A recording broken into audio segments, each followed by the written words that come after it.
Welcome to The Good, the Bad, and the Economy, and I'm your host, Napoleon Olarte. Since the last economic downturn in 2008, the economy has been in expansion, but many economists, like Peter Schiff, would like to argue that this expansion is not real.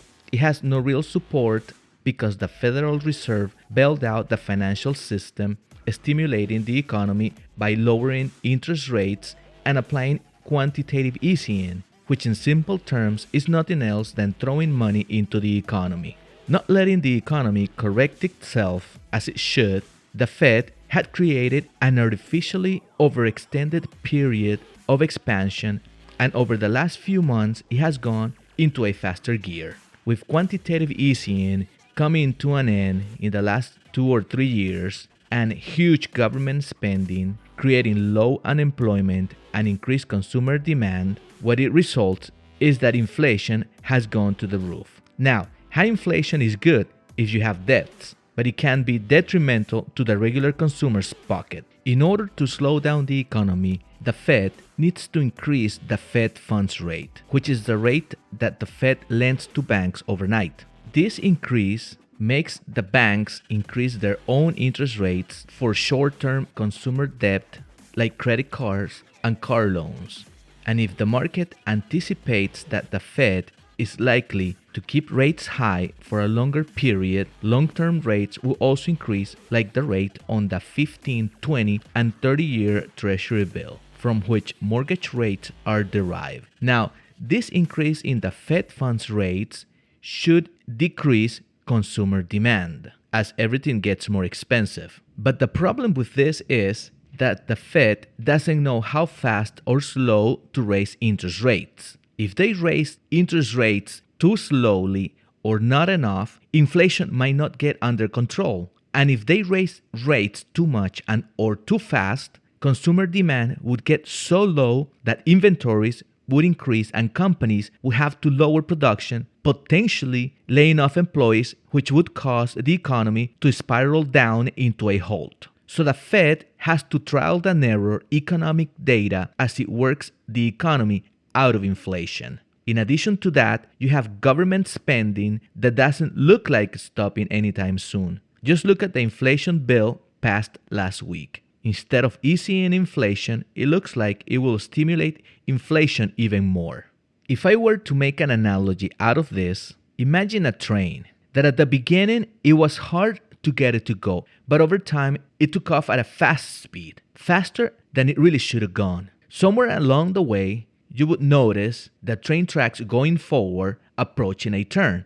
To prevent a derailment, the engineer will have to apply the brakes to slow down the train. Now imagine that the brakes are in the back wagon of the train and the operator has to go apply a little bit of pressure and come back to the front to check how much the train is slowing down. But every time the operator goes and checks on the speed, another operator, call it the government, presses on the gas pedal. And that's simply what's going on with the economy right now. Going back to the real estate market, home buyers are interest rate sensitive. What this means is that interest rates affect monthly payments, right? Ask any loan officer what would be the difference in monthly payments of a $500,000 loan for 30 years at a 2.5%, which was just a few months ago, and 4.75% last week.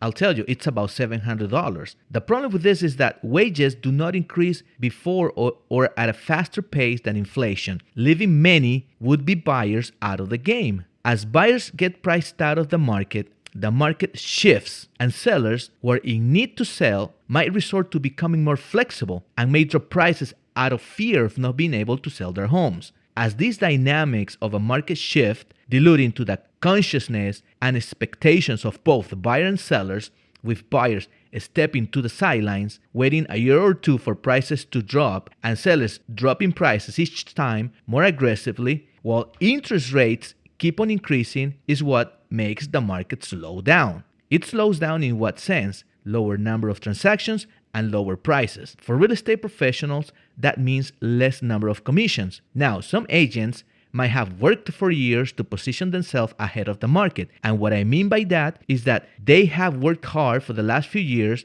made money, and invested or diversified their income. But if an agent or loan officer hasn't done any of that, is looking ahead for some trouble. I hate to say it, I love the industry. I even went to school and got a bachelor in real estate. But the economy is heading where it's heading, and the real estate market is going to pay the price. It's going to be good for buyers for sure. A few days ago, I met a handful of agents at a friend's birthday party, and I started asking questions about their thoughts on the state of the economy and how that will affect the real estate market. The affirmation I heard the most was that this time around it was different and it was not going to be as bad as 2008. I just stood up and listened. It wasn't the right time to pull out evidence of the state of the market.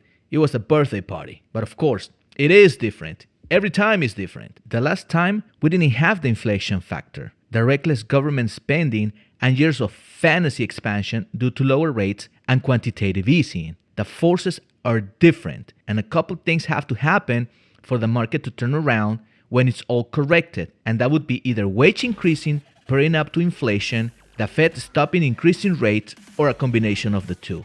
And all of that if we do not go to war or there is not a major climatic event. Now, I do take it to heart seeing young agents and loan officers thinking everything is going to be okay. I wish things were different, but the summer is ending and the market would slow down. If you're an agent out there listening, don't get me wrong, I'm not trying to be sour or defiant to you. You guys are my tribe. I was once like that. I believed what leaders at the conventions would say and preach. But turn your head around a little bit. Why do you think industry coaches like Craig Proctor, Mike Ferry, and Tom Ferry, and maybe others, do your research. Why do you think they're talking about how to protect yourself from the upcoming market crash, crisis, or whatnot? Why are lenders shutting down and cutting workers? If the leader of your company is not telling you the truth, it is because he or she doesn't want you to quit tomorrow and find a job somewhere else. But you don't have to quit real estate. You could diversify your income. There are many ways to do it, but do it before it gets worse and your savings suffer. I've been in your shoes. If you want to reach out, I'll be more than happy to talk to you, brainstorm, and share ideas with you. In future episodes, we're going to continue talking about the real estate market. I'm going to bring some data, and if you want to start keeping a pulse on the market, I will show you what data you need to start tracking and where to get it. For now, this is it. Until the next episode. Peace.